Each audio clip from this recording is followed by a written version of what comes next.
To purchase and transfer Bitcoin, start by opening the app and logging into your account. Click on the crypto icon, typically located at the bottom, to access the cryptocurrency section.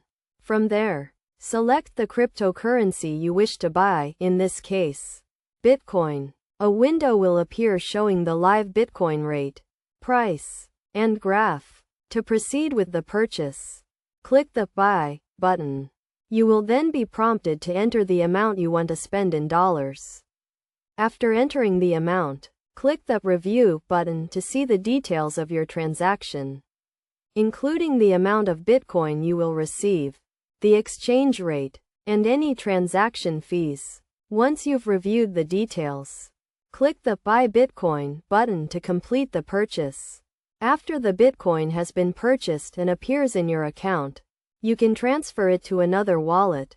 To do so, open the Bitcoin section again, and you will see two options: Sell and Transfer.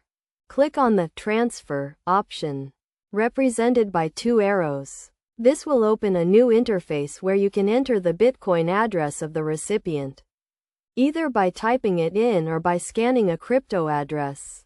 Enter the amount you want to transfer, and then click the Send Bitcoin button. The Bitcoin will then be transferred from your account to the specified wallet.